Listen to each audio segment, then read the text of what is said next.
The bar's back door slams. Ivy Carter stumbles out, clutching a cracked phone. Her knuckles are bleeding. Coward. It clatters, spilling coffee grounds and beer cans. The door opens again. Jake Voss leans against the frame, arms crossed. His white shirt is unbuttoned at the collar, a dark stain blooming on the sleeve. Her doing took you 3 seconds to run. Ivy whirls. Her chest heaves, mascara smudged under her eyes. 3 seconds longer than you deserve, Voss. He pushes off the door, stepping into the alley. The streetlight catches his jaw, sharp as a blade. You broke my nose. Good. She takes a step forward, fire in her veins. Maybe it will knock some sense into you, or at least make you uglier.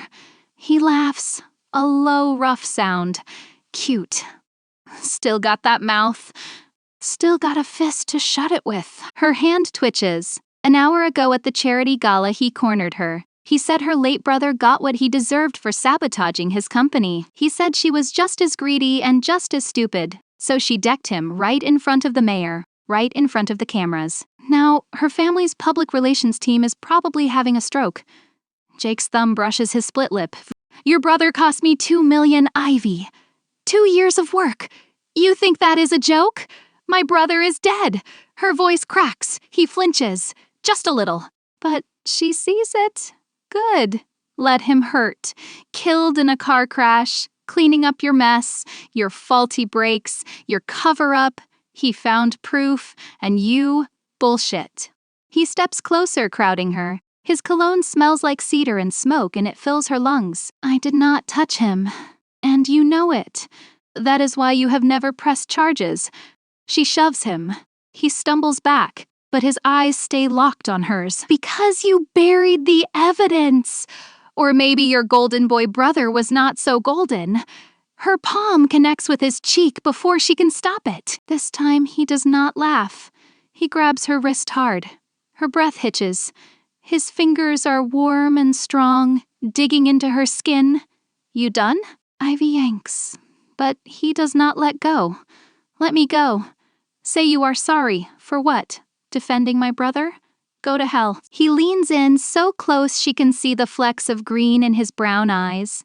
Your brother stole my client list. Sold it to my competitor. He ruined me. And you. He drops her wrist, stepping back. You are so busy playing hero. You cannot see the truth. Ivy rubs her arm, staring at him. It is a lie. It has to be. Her brother, the guy who used to tuck her in and who taught her to ride a bike, would not do that. But Jake's face is too earnest, too raw. A car honks at the end of the alley. Jake's phone rings. He checks it, scowling. Enjoy the headlines tomorrow, Carter. Socialite attacks business tycoon, real classy. He turns, walking to a sleek black sport utility vehicle. Ivy watches him go, her mind spinning. Her phone buzzes. A text from her sister says Mom is in tears. The gala footage is everywhere. And Jake is suing. She sinks to the ground, back against the brick wall. Jake Voss has always been her enemy, since high school, when he beat her in debate. Since college, when he outbid her for the internship she wanted. But this is different. This is war. And she is losing. But she will not stop. Not until she proves Jake is lying. Not until she clears her brother's name. Even if it kills her.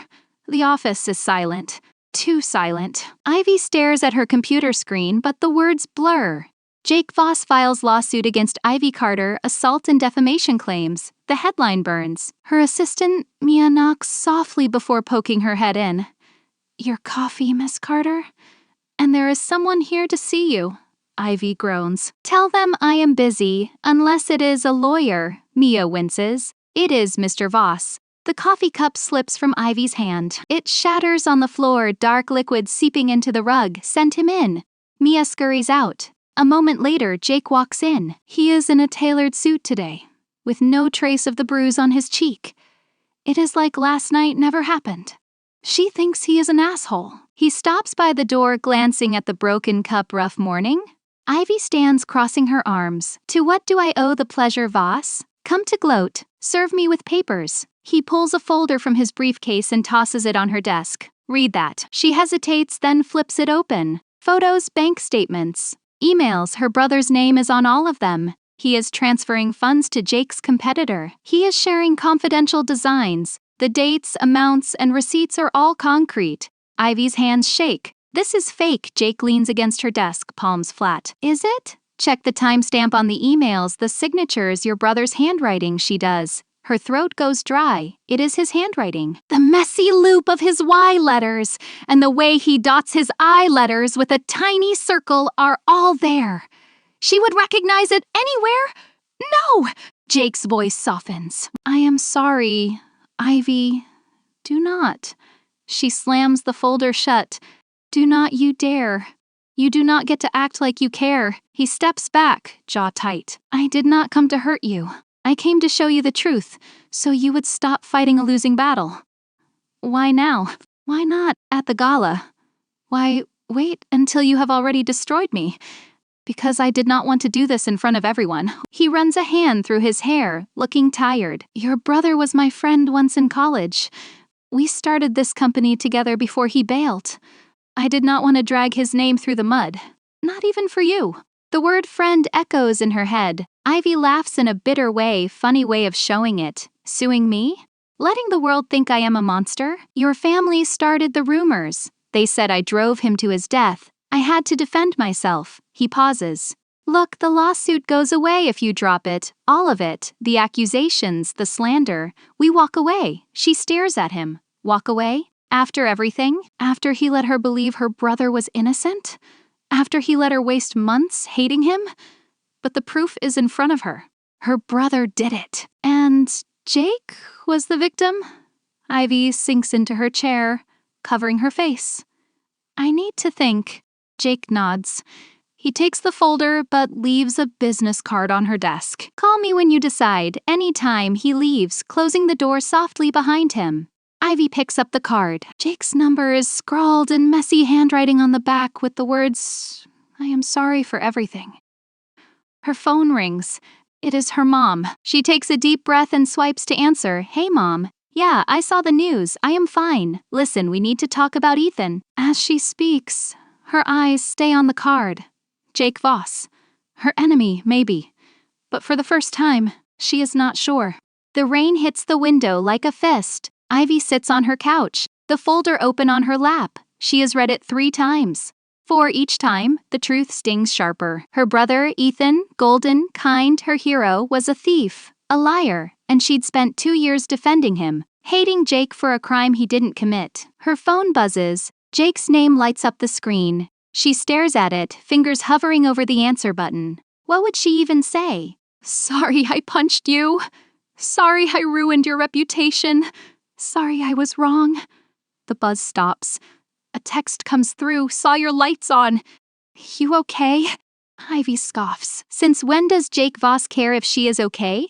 She types, none of your business. His reply is instant, probably not. But I am outside. Her head snaps up. She runs to the window, peeling back the curtain. Jake's SUV is parked at the curb, headlights cutting through the rain. He is leaning against it, hood up, watching her house. What the hell is he doing here?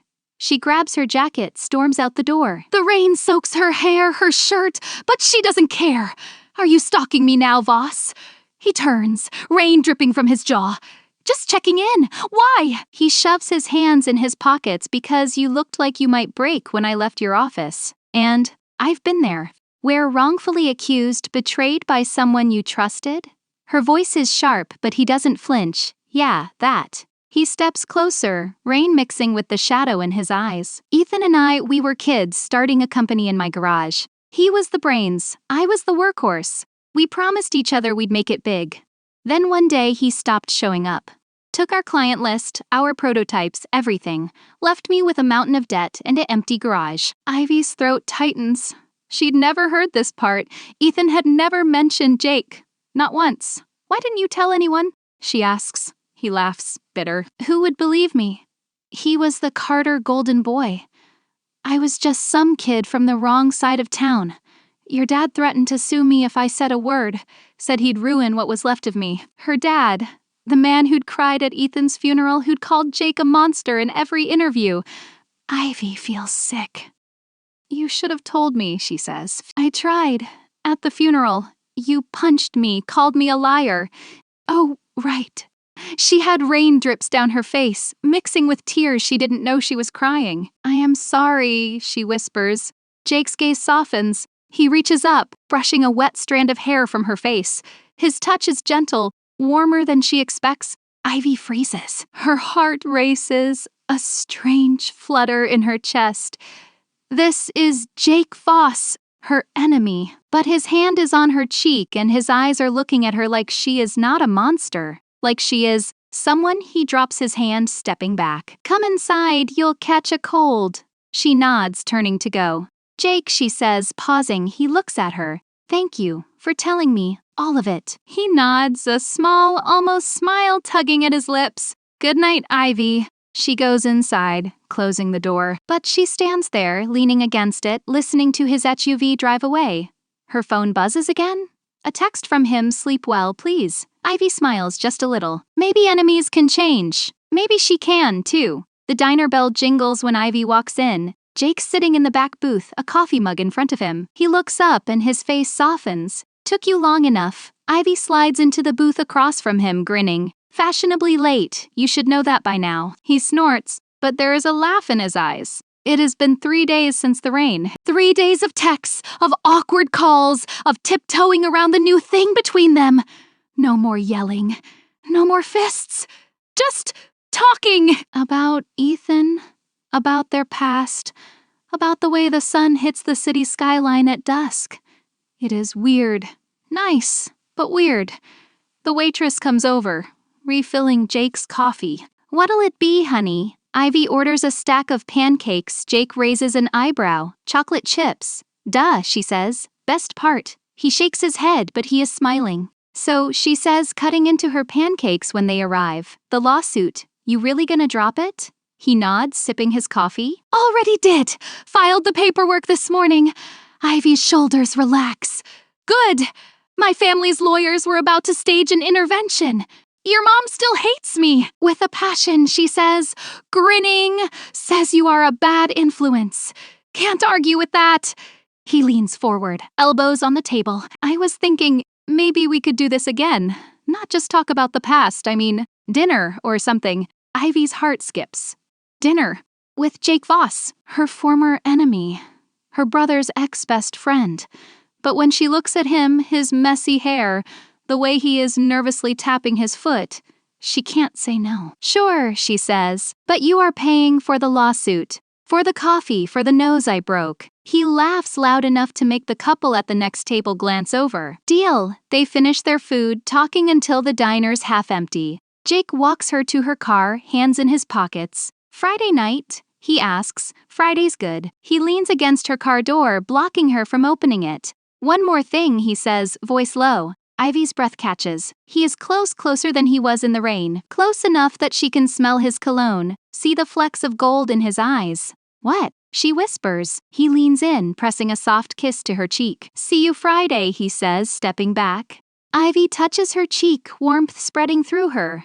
Yeah, see you." He walks to his SUV, glancing back once before driving off. She gets in her car, but she sits there for a minute, grinning like an idiot. This is crazy, falling for Jake Voss, but as she pulls out of the parking lot, she can't stop smiling. Crazy never felt so good. Friday night. Ivy stands in front of her closet, holding 2 dresses. Black-red, she groans, tossing both on the bed. Why is this so hard? It is just dinner. With Jake, her whatever he is now, not enemy, not friend. Something else. Her phone buzzes. "Jake outside. Wear the red. It looks good on you." Ivy laughs, grabbing the red dress. Cheeky. She slips it on, adds a little lipstick, and heads out. Jake's leaning against his SUV, wearing a dark shirt that fits him just right. His eyes widen when he sees her. "Told you," he says. "Flatterer," she replies, but her cheeks are warm.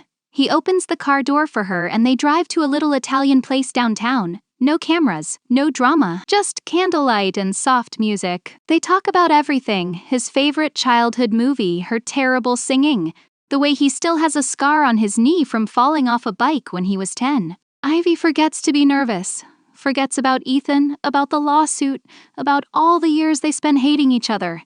This Jake is different. Warm, funny, nice. After dinner, they walk along the river, hands brushing. The moon's bright, the water calm. Remember high school. Jake says, grinning. Debate club, you called my argument a sad attempt at logic, Ivy gasps, feigning offense. It was sad you used a meme as evidence. He laughs, worked though. I won. Barely, she mutters. He stops walking, turning to face her. I wanted to ask you out back then. Ivy's eyes widen, really. He nods, shoving his hands in his pockets. Told myself I would after the tournament. But then Ethan found out. Said you'd never go for a guy like me. That I wasn't good enough. Her heart aches, Ethan. Always standing in the way, even when he wasn't trying. I am sorry, she says. Don't be. Past is past. He steps closer, tucking a strand of hair behind her ear. Present, though, that is pretty good. Ivy leans up, pressing her lips to his. He freezes for a second, then wraps his arms around her, pulling her close. The kiss is soft, then deeper, like they're making up for lost time. When they pull away, he rests his forehead against hers.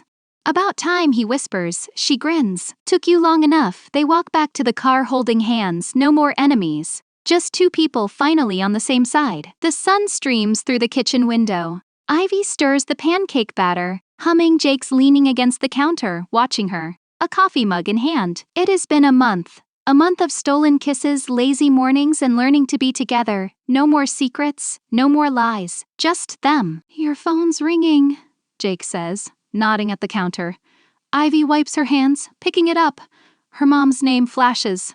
She hesitates, then answers. Hey, Mom, where are you? Her mom's voice is tight at Jake's. Why? Turn on the news now. Ivy frowns, grabbing the remote. The screen lights up with a familiar face, Ethan smiling in an old interview. Breaking new evidence suggests Ethan Carter was framed. Source, anonymous. Her breath catches. Jake moves beside her, arm around her waist. The reporter talks about forged documents. A former employee of Jake's competitor confessing to setting Ethan up. All the proof Ivy thought was real, fake. Ethan didn't do it, she whispers. Jake's jaw tightens. I'll kill him, he mutters. Who? Mason, my old partner. He is the one who leaked the fake files, told me Ethan did it to get back at me. I should have known, he always hated Ethan. Ivy turns to him, eyes wide. So, you didn't know? He shakes his head, pulling her close. I am sorry, Ivy. I never would have, if I'd known. I know, she says, cutting him off. It is not your fault. None of it is.